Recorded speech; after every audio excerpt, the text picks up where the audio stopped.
မင်္ဂလာပါရှင်2025ခုနှစ်ဧပြီလ26ရက်စနေနေ့ RRB မြန်မာပိုင်းသတင်းစီစဉ်စတင်နေပါပြီ။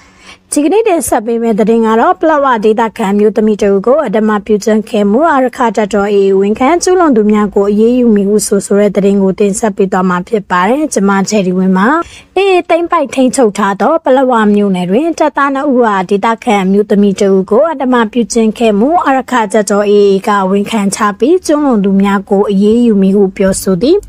ပလဝဒေတာခံမျိုးသမီးတို့ကိုအေးတပ်သားနှုတ်မှအဓမ္မပြုကျင့်ခဲ့သည်ဟုအေးပြောခွင့်ရဥခိုင်ဒုက္ခကဝန်ခံချပြီးကျူးလွန်သူများကိုခင်းဖြစ်ပွားသည့်နေ့ကလေးကဖမ်းဆီးခဲ့ကြောင်းပြောသည်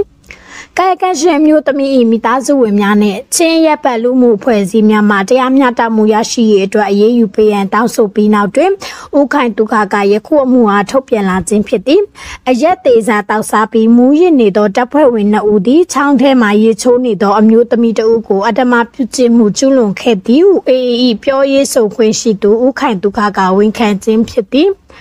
ကျူးလွန်သူတပ်သား2ဦးကိုအမျိုးသမီး၏တရားမျှတမှုရရှိရေးအတွက်ပြစ်မှုနဲ့ပြစ်ဒဏ်မျှတအောင်ပြင်းပြင်းထန်ထန်ရေးယူသွားမည်ဟုဥခိုင်ဒုက္ခကဆိုသည်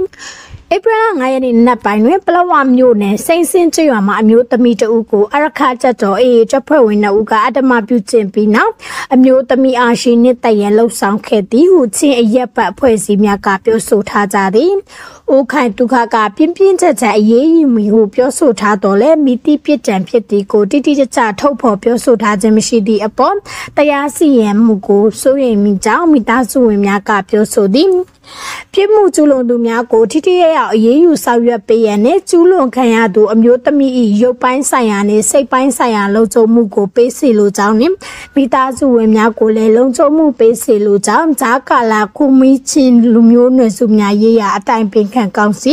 ပလဝကောင်စီ IKACC PC ကတောင်းဆိုထားသည်